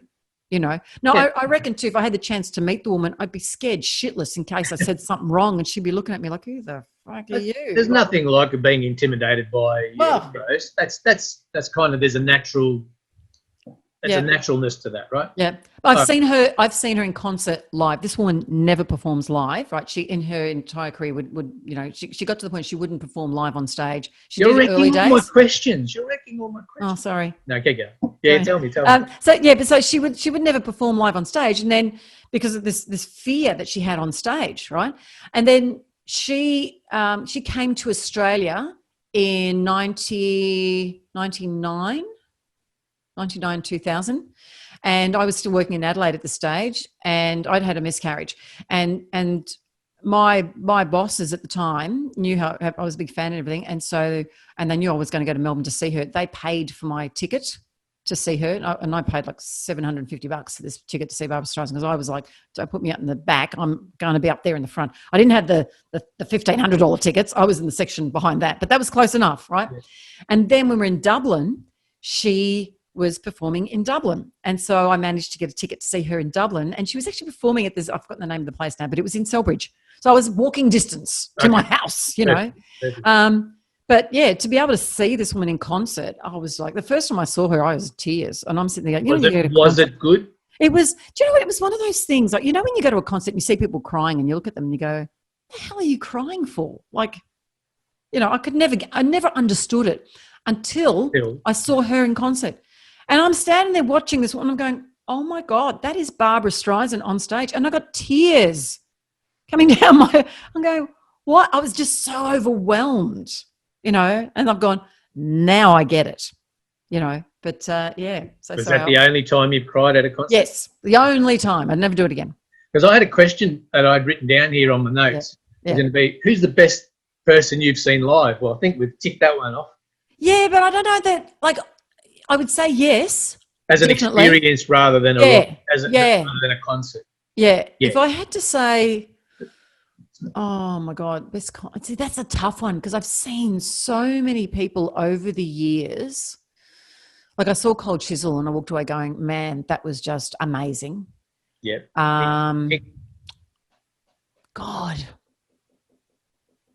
It's too hard to answer. Because, like I said, I have seen so many. I mean, I saw Michael Jackson. I saw the Rolling Stones. Yeah, I think it's all about sort of like bucket list in the end. Because when you've seen a lot of live bands, it's about something that, the way I've seen Chisel and Barnsey that many times, whatever. And I think I saw Bryan Adams with a freebie. Yeah, Bryan Adams is amazing. And I thought it was going to be boring as batshit, and it was just one of the best shows that I've ever seen. Yeah. I think Cat Stevens grabs it because that was kind of more like, I thought it would never happen. Yeah. And it did. So it was kind of like, because it was so far-fetched, and it was one of the ones that I thought, I really want it, but it'll never happen. Yeah. And I guess Barbra Streisand was, you probably thought it was never going to happen. Yeah, exactly right. Exactly right. And interesting too, just while you were saying that, like, I just thought, you know how, you sometimes you can go to a concert without any expectations and you just go, I'm just going because I'm going, whatever else. Yeah. I went to see Jeff Buckley in Adelaide at Thebarton Theatre, and I just went because I was like, oh yeah, got tickets, let's go. Let's go and see what it's like. Yeah. I was blown away. Okay. I had no expectations. I didn't know a lot about Jeff Buckley or his music. The only thing I remembered was it the Something Goodbyes? What was I've forgotten even the name of the hit now. But, you know, like, I came away going, oh, my God, this is just amazing. Yeah. Like, yeah, you know. No, that's good. Oh, the unexpected, and that's the beauty, I guess, of a live show as opposed to an album or a CD or whatever, or a record, as we used to call it. Yeah. All right, so back, Billy. Okay, where are we going back to now? Dublin, heading back to, you're flying in and out to Oxford. Yeah. Right? Yep. Pop star, living the dream, jetting in, jetting out. And then getting to the point where it was like, so not long after all of that, I ended up coming back to Australia. And so what had happened was, it was 2009 when I was doing the Oxford thing. And Dad had got sick, and we found out that he had liver and pancreatic cancer.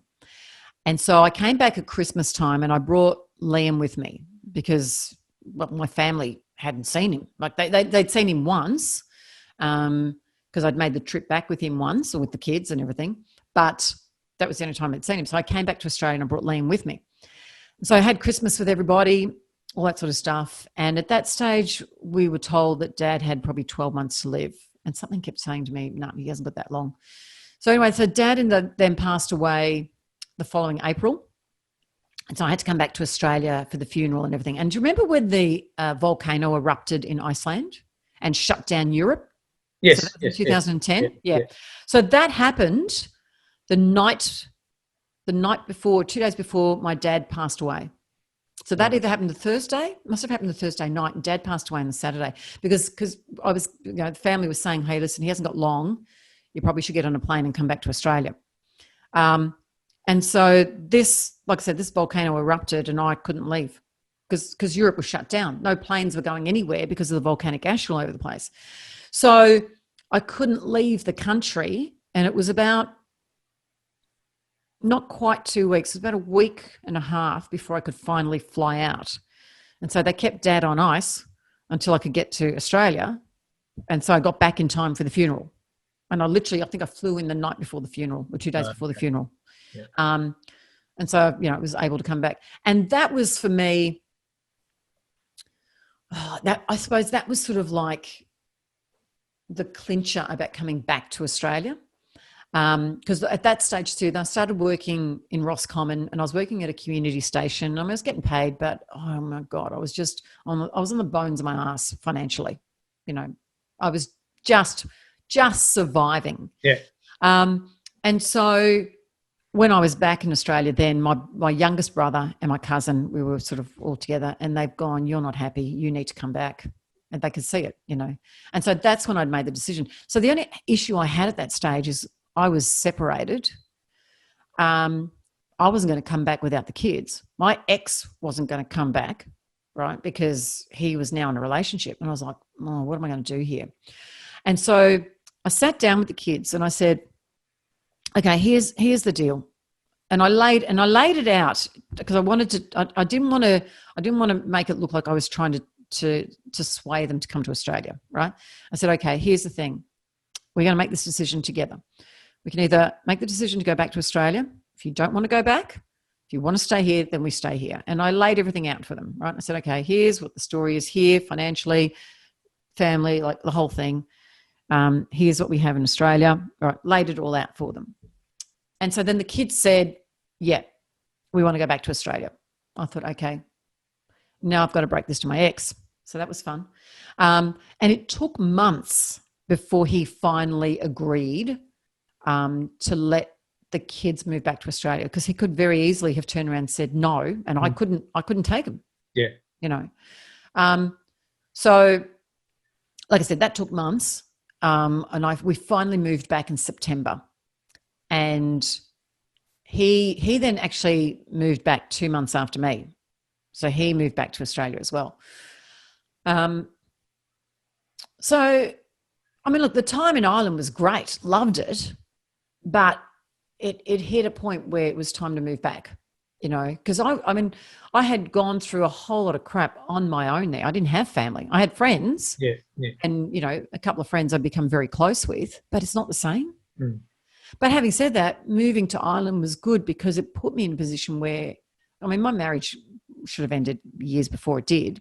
But being in Ireland gave me the courage I needed to actually end it, because I didn't have that family pressure around me, So, but yeah, like I said, it's such a great experience. I'm dying to sort of go back for a holiday. And you say family pressure, to persuade you, or one way or another? Oh, look, you know what it's like when a marriage ends and you've got people going, why are you ending your marriage? Or, like it's that family pressure. Yeah. You know what I mean? So like, you didn't have to deal with any of it. You just put your own mind up. No, I didn't have that in my face constantly. I did have Dad ask the question, obviously. And my dad was the one who was like, you know, what are you doing? You've just had a baby and now your marriage is ending and like all that sort of shit. But it wasn't constant. It wasn't there every day. It was the odd occasion I was on the phone. Yeah. You know, so you could escape from it. And deal with it in your own time. Exactly. Yeah. But then I was also dealing with it by myself, because the other thing too is when we did separate, my ex, it was like he had the support of I don't want to say he had the support of the parents at the school, but what happened was about 6 months after we separated, he started seeing somebody else who was one of the mums at the school where the kids went. And the kids went to a Montessori school where there was like literally 60 students in the whole entire school. So everybody knew everybody. So that for me was quite hard, because not that I had a good relationship with the parents there anyway, but you became I took a step back even more, because, well, he's now seeing one of the mums, and when I knew her, and her daughter and my daughter were close friends, and her daughter would sleep over, and it was a bizarre situation. But having said that, my ex and I still got on with each other. It was not like we were killing each other, you know. So you know, like I said, I didn't have that infrastructure around me. I didn't have the close. I mean, like I had a handful of friends who I was close to, but not close, if that makes sense. So it wasn't really a hard decision for you to come back at that point. No. It was just about convincing, well, not convincing, but explaining to the kids and helping them see what was right, and then obviously Mark to agree. Yeah. And so that all worked out, and we ended up moving back as well, because I was over the weather too. It was the time of year where, you know, I mean, I moved house, and I was on it was a great house. We were on a 1 acre lot out in the middle of nowhere. But, you know, like once it started to snow, you almost got snowed in, and I rode off my car on black ice and shit like that, you know. Man, that was fun. But, you know, all the things that start saying go home. So what was that? All those things that start pointing to go home. Yeah. Little things start to mount up. Yeah, and that's exactly where it was at. It was time to leave, time to come back. So, yes. All right. So that I don't keep you for the rest of the night, because you've been very generous with your time. I told you we'd be here forever. I know that. I do this all the time. So I've got some questions, and we're going to have to find out who Tasman J Clinch is, because now that we've... I was going to look that up, wasn't I? Yeah. Look it up, and I'll edit this bit out. Yeah. Okay, I know. Oh, man, I've got like 400 million messages coming onto my phone as well. That's right. I can't think of the... Ian. Okay, hang on. The guy's name was Ian. Yeah. Helps if my fingers weren't fat fingers and I actually hit. Okay, here we go. Ian. Now let's see if I can find the post that he put up.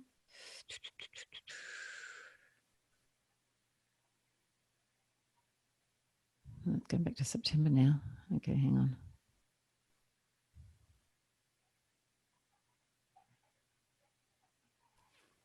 No, it's not on his page. I thought it was on his page. That's right. I can edit it in later. I'll do like an overlay. Yeah. All right, cool. Can't find it now. It must have been on one of the radio pages, I think. Okay. So. Yeah. All right. So some of the rehearsed questions that I had, because I generally do 50-50s and word association, and I just see. Yeah. Throw a fishing hook in and see what you can get. All right. So we talked about good concerts. Great concerts. Yep. Bucket lists. What's the worst concert you've ever seen? The opposite. You went with decent expectations and you were let down. Do you know which probably was the worst concert? And this is only a recent one. This would have been the last couple of years. And it was one of those concerts where like all the one-hit wonders performed. Salt and Pepper were there. Man, who else? Was it MC Hammer? It was one of those concerts. It's pretty hard when it was just the bands only know they've only got one hit. Well, it's hard to get into a groove. Yeah, but it wasn't even that. It was like, you got where was that at? That was at the entertainment centre, and you got the DJ guy going, I'm the and there was this big American guy, African American guy. I don't want to say black because I'll get crucified. But he's like, hey, you know, we're going to do this, we're going to do that. And then the band would come on and they would leave, and then there'd be music playing while you're waiting for the next band to set up. And it was like, oh man, I just thought this was going to be so much better. But, you know, and even and I'm sitting there going, wow, here's Salt and Pepper. What the man? Like, you know, it was, yeah. I don't think I'll be in a hurry to go back and see one of those. Looks like an R&B Friday sort of gig. Speaking of one-hit wonders. Yeah. Gold 104 specialises in one-hit wonders because obviously through the 80s and 90s, even the 70s, there's a lot of them. those unique ones, those songs that we just love, and My Sharona, blah, blah, blah, blah. The list goes on, right? But there's got to be one. Yeah. When you play it, you go, oh, no, not this bloody song again. Is there one in particular you just go, oh, my there's more God. than one, but the one that I cannot stand, again, I'm going to get crucified for this one. Men at Work and Down Under. Okay. Oh, it's not a one-hit wonder. That's not a one-hit wonder. No, but it's again, one of those songs. It's just one of those songs. Right. It doesn't have to be a one-hit wonder. It's like, I just can't stand, like, I'm just like, oh, do I have to play this? One-hit wonders, I actually don't have, like, as far as what we play at Gold, I actually don't have a one-hit wonder that I go, oh, man, get rid of this. Okay, that's cool. Yeah. Can we be controversial with Down Under? Because that's the song that they got sued on, right? With the little ditty that. And you know who you can thank for that too, right? No. Adam Hills. Oh, did he bring it up? No. See, okay. So Adam Hills, I did breakfast with Adam Hills in SAFM at SAFM, right? Yeah, so I've known Adam for a very long time, and Adam did this routine, and part of the routine was about Men at Work Down Under, and he made the comment about, you know, sounds like Kookaburra sits in the old gum tree. Yeah. Right.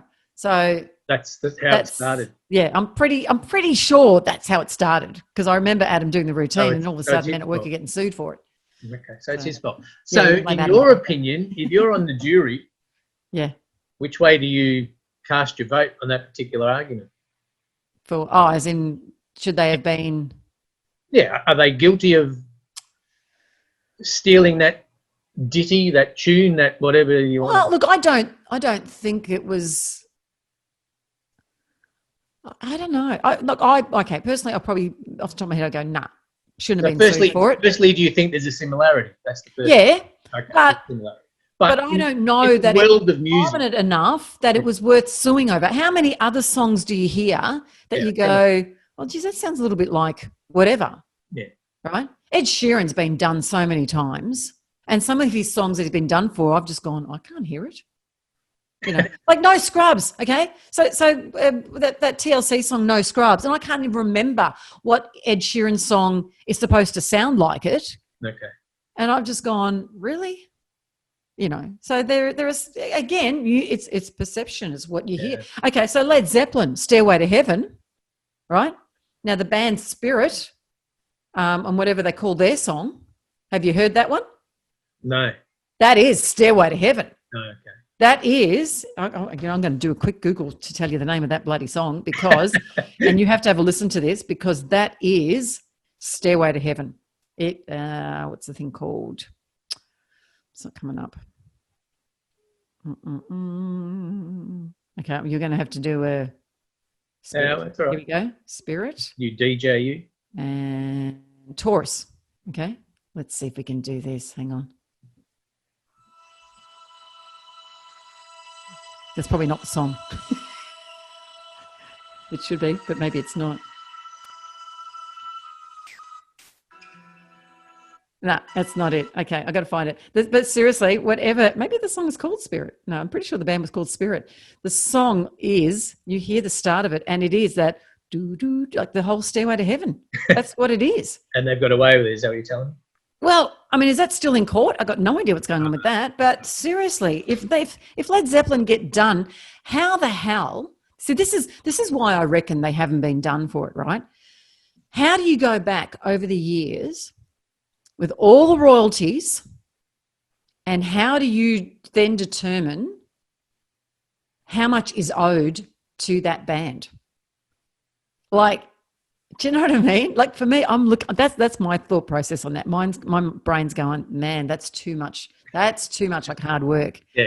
Let's just let this thing bury and die. Like, you know, It's like, because we're talking years and years and years and years of royalties and whatever else to go through. And yeah, it's just Hard work. It is. That's like, for me, that's like too much like hard work. All right. Word association. All right. God help me. You got to choose. Yep. And you got to think quick. Oh God. In excess or midnight oil? In excess, hands down. Chisel or Noiseworks? Chisel. Oh, okay, Chisel. I love Noiseworks, so tough one. Tough one. There you go. Here's a girly question for you. Yeah. John Stevens or James Rain? Oh my God, hands down, John Stevens. Don't even bring James Rain into that equation. All right, cool. Back to the music. I'm going to test you on the John Stevens. I'm going to put you on the spot. Kylie or Tina? Tina. Very good. Why? Kylie's a great artist. Performer. Yeah, and performer. But I think a lot, and this is no disrespect to Kylie, nothing against Kylie, okay? I love Kylie. Yeah. I think Tina is a more, I'm trying to think of the word. Accomplished singer. Yeah. I just felt like a DJ. Do you know the better way, the way I probably could describe this best is Britney Spears and Christina Aguilera, right? Both of those artists were new artists at the same time, big artists at the same time, both nominated for a Grammy. I've looked at the two and gone, Christina Aguilera, hands down, is going to win the Grammy. Christina, and she did. She won the Grammy for Best New Artist. And everyone thought it was going to be Britney that was going to win it. Christina is I don't want to say that Britney was a produced artist, right? But Christina was and see, if we're saying proper artist is going to make it sound like the others aren't. Christina and Tina fall into that category of an artist that can do anything and be anything and successful because they are accomplished artists, okay? Now, the other two, Britney and Kylie, not that they're not accomplished, but they were a produced artist. There's an element of marketing involved. Yeah, but it's not even just the marketing. Yeah, I mean, like Kylie was, stock aike and waterman, right? Yeah. And Britney. That's a manufactured artist. But that's the word. Thank you. Manufactured. That's what I was trying to think of. But she has evolved. Yes, she has evolved as an artist over the years. But Tina Arena will always be somebody who has become a great artist because she wasn't manufactured, because she is a great artist and has been able to sing from the time she was born. Not to say Kylie couldn't, but Kylie was produced, manufactured. All right. So don't crucify me. Kate Sobrano or Chrissy Amplet? See that you can't compare those two. So pick one. I'm going to go Chrissy. I'm going to go Chrissy more so because of the rock aspect. Hard edge. I just like the rock. Yeah, that's cool. Kate Sobrano's a great artist, but my cup of tea is more Chrissy. That's what I'm after? Yeah. All right. So back in the day, and don't tell me you can't remember, you're lying, Skyhooks or Sherbet? Skyhooks. You've changed that answer over the years. No? I would always say Skyhooks. All right. Favorite Skyhook song? One. Pick one. Probably Living in the 70s. It's the first one that comes to mind. Right. So if it's the first one that comes to mind, it's got to be the one that it would be my go-to. Well, my advice is after the show, get on Google or whatever. And listen to the other Skyhook songs. No, play Women in Uniform. Oh, yeah, Women in Uniform is a great song. And listen to Cheryl's vocals. Yeah. And I promise you, the next time I ask you that question, you won't say Living in the 70s. Okay. All right. Okay. Now, back to the John Stevens one. Yeah. And we get to the desert island. There's two desert island questions. Okay. we'll get the silly one out of the way. All right. So you're on a deserted island. Yeah. And you've walked yourself into this because you went John Stevens hands down. Yeah. Because I know that you're a soccer mum. Yeah. Right. So deserted island. Yeah. And you've got a choice. Right. John Stevens. Yeah. Or John Aloisi. Oh, you're a bastard. All right. John Aloisi. I knew you were going there. Poor old John Stevens just got given the flick big time. Yeah, sorry, John Stevens. I'm going John Aloisi on this one. All right. Okay. Last question. Yeah. Most important one. Yeah. Desert Island. Yeah. A record player. Yeah. You can take one album. Yep. Album. Yep. Vinyl. Yep. So which one? You've got to use your needle carefully because there's no spare needles. Can I grab it and show you? Yes. Oh man, Led Zeppelin 4. Oh, there you go. No, there you go. That wouldn't be in my top 4,000. Oh, that's number one album that's coming with me. Led Zeppelin 4. Is that a double album? No. Okay. No, it's a single. Actually, what's this one? Because I recently had to rebuy this album because all of my vinyl I got rid of.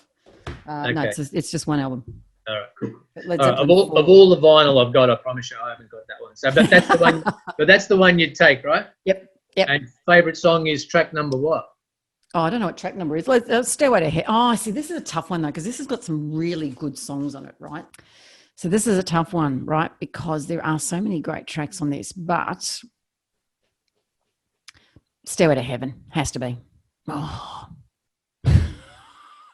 Do I have to pick one? Can I not? Like Black Dog. I just wanted to know I just wanted to know what track number it was because I would make sure you get the needle on. Okay, so Stairway to Heaven's track number 4. So I can just there you go. Drop that on. Right from the start. Yeah. But see, I would start at track 1 on side 1 because there's Black Dog, Rock and Roll, The Battle of Evermore. Like it's got one track after another. No, if it's your favourite album, you're listening to it all. Well, that's it. Through. You're listening to it from the start. You're not just listening to one particular track. No, very good. All right, sorted that out. Now, Tell me about the podcast. Life as We Know It. How did it come about? Okay,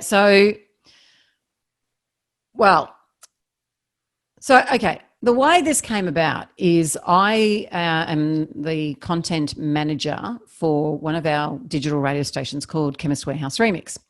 And 2 of the women that I brought on board, one is Steph, who does the shows. Okay, so she does all the on-air stuff. And then the other woman is Lisa, who is our researcher. Both of these ladies were students of mine at the Radio Training Institute, but they were in different groups. So these 2 didn't even know each other until I brought them together for this. And so what we would do is every couple of weeks on a Monday, we would meet at work and we would go down to the cafe downstairs and we would just have a chat about, Chemist Warehouse Remix and talk about, the station. And then what happened was that conversation would last 5 minutes and then we'd spend the next 2 hours talking about stuff going on in our lives and giving each other advice. And, Steph would talk about something going on. I go, okay, so I've been through that. This is how I would handle this or whatever else. And Lisa would go, yep, I've been through that. And so we'd all share advice based on, what we've done. So one day, but it was all funny stuff as well. We'd be sitting there just killing ourselves laughing. And so one day I said to them, we should really turn this into a podcast. I said, because we're sharing advice that maybe could help other people, but it's funny. We're having a good laugh.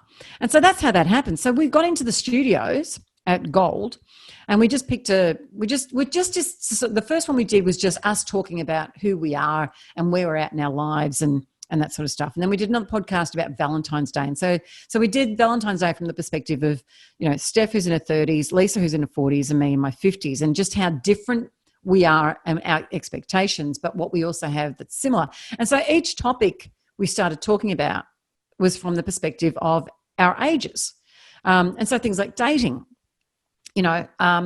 Steph sharing her dating disaster stories, Lisa talking about hers, me talking about mine, talking about having kids at an older age or just having kids in general, So Lisa and I are sharing with Steph stuff like, your kids, you might have 3 or 4 kids, but they're not the same and you're having to deal with them all differently. And so it's pretty much 3 women just, having a conversation over a coffee. And that's exactly what it's about. But we're talking about life and life perspective or things that happen in life from the 3 different generations and how they all come together and how different they are but how in some ways there's a lot of similarities there too. So that's pretty much, that's it. That's life from the perspective of a 30-year-old, a 40-year-old, and a 50-year-old. How many shows have you done so far? We've done 24. So season 1, we're done. And we decided to stop season 1 now because just with the whole COVID thing, I mean, we were recording some of the podcasts on a Zoom, but the quality wasn't the best. And I just thought, look, you know what? We've got so many other things that we're working on at the moment that I said, look, let's just stop recording podcasts now. We'll work on the new batch, like come up with new ideas for the new batch. And so once we're all allowed in the studio together, or at least all in the same room together, then we can record again. So what we're working on now, we've got a website that we've done. So there's the Life as We Know It podcast website. There's not a lot on this stage, but we're building towards it. We're in the process of working on merchandise. We're working on like little PDFs just with our own little tips and things. We've got the dating one we've just finished, so we'll get that on the website. That should hopefully be up in the next week or so. So it's just working on other things like that, and getting the business side of things sorted out. One thing we'd like to do is events. Yeah. Can't really do that right now because we can't go 5Ks outside of where we live. But what sort of a following are you aware that you've got? Well, this is the interesting thing, right? So we do have a lot of women who are following us, but it's interesting to note that, like, I started just in the other week. I put up a sponsored post because I thought, like, let's just try and build a bit more of a following again. And the thing that I found really interesting is that a lot of men started following us. And we do, and prior to even doing that, we do have a lot of men that do listen to the podcast because whenever we put up a post, we do get a lot of men that comment on some of our posts. And even the other night, like the three of us got on and we thought, look, let's muck around and try live on our Facebook page via Zoom because that was something that we were able to do. So we did that, and most of the people who tuned in and commented were men. Okay. So we do actually have quite a male following, and the comments that we get from the men is along the lines of, oh God, listening to your podcast has been great because it's helped me understand this and this. So I think what happens with our podcast is that men are also learning not just about us, but about how women think, So what I found was when I did this sponsored post, just to try and get a bit more of a following for our Facebook page and Instagram page, that, in a week we had, like, say, 50 new likes, for example, and 38 of them were men. Okay. And I thought, well, that's, So because it's obviously your non-targeted audience. Well, we would assume it to be a non-targeted audience, but obviously it is. Yeah. So now we need to think that, there are men listening. I mean, we're not going to change what we do. No. But what we are aware of now is that we do have men who are listening, and that hopefully what we're saying is, because what happens sometimes is, one of the girls at the end of a podcast might go, well, ladies, we want to hear from you, But now that we know there's a lot more men who are listening, well, we've got to stop saying, ladies, we want to hear from you, because, well, guys, we want to hear from you too. It's an all-rounder, And it won't hurt the feedback getting a man's perspective on what you've just spent discussing. Well, that's it. Like, we even thought about doing a couple of podcasts where, we have a specific topic, but we get, one might be we get a male in his 30s to come in and talk to us with that topic, and then same topic, but we get a male in his 40s, and then the same topic and a male in his 50s. Yeah. And so we're getting the perspective from the males as well. A bit of balance. Yeah. Yeah. Yeah. So that's sort of on the cards as well. Again, when we can come out of this 5K radius and be in the same room together. Oh, that's good because there's growth in the show, right? Yeah. Oh, yeah. Exactly right. Yeah. Okay. Yeah. All right, we're going to finish off. So I'm going to ask you now. Yeah. What does today's Toni tell 18-year-old Toni? Oh, wow. This was one of our podcasts. Was it? Yeah. Yeah. What would we tell our 15-year-old self? Not about the women's stuff, about work. Yeah. About radio, I would say I would still do what I did then as far as my career and being and how I pushed my way through. Yeah, with the benefit of hindsight and all this extra experience. So the one thing I would say to myself is because of my enthusiasm, just be mindful of it, because some people can read that the wrong way. Because I did have this happen a couple of times where my enthusiasm did get me into trouble, and not with bosses or anything, but with people I worked with. So rubbed people up the wrong way. Yeah. And it wasn't because I thought I was great. I mean, far out. I knew I was nowhere near being great. I was learning, No, just full of beans. But because I was so enthusiastic and so in people's faces, it did rub some people up the wrong way. Yeah. So I would say, looking back, don't. You want to harness it, right, in the right direction. Yeah, don't pull back, but just be mindful of what I'm saying and how I'm, presenting myself. So you might just have to treat each situation differently rather than going the same way with everyone. Yeah. And that's all right. With the benefit of hindsight, if that's all you've kind of missed along the journey, that's not too bad, right? Yeah. Oh, exactly. Exactly. But everything else, as far as how I got my jobs and stuff like that, wouldn't change any of that, because the persistence, or being persistent, but being persistent in the right way, has landed me those gigs. Yeah, absolutely. Yeah, of course. It's just look, it's also a case of some people that I worked with, rubbed them up the wrong way because I progressed so quickly. Well, that's not my issue. You were a female in a man's world in many regards. Yeah. Oh yeah. Yeah. Well done. Congratulations on a sensational career. Thank you. And I don't think it's over at all. I think 53 is very young. Yeah. In your caper. And you're having so much fun doing it anyway at the moment that I'd imagine that you'll just continue on having fun and enjoying it.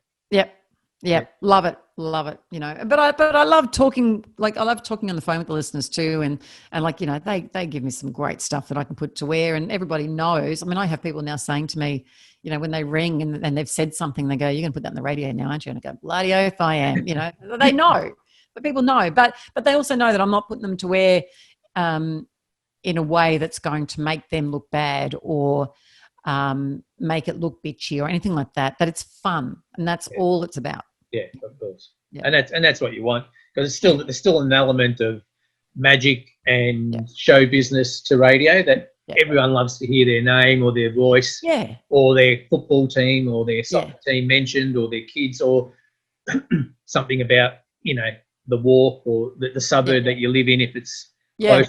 Even it doesn't even have to be Caroline Springs, right? Yep. Someone who lives in Deer Park. Yep. You've mentioned Caroline Springs, and they're going, she's just around the corner. Yep. We're like that. Right. Yep. Exactly right. Yeah. No, excellent. Thanks for your time. Cool. I appreciate it. You've been very kind. Thank you. I can't wait to put this out and see if we can embarrass you. And get back to me about bloody Tasman J Clinch.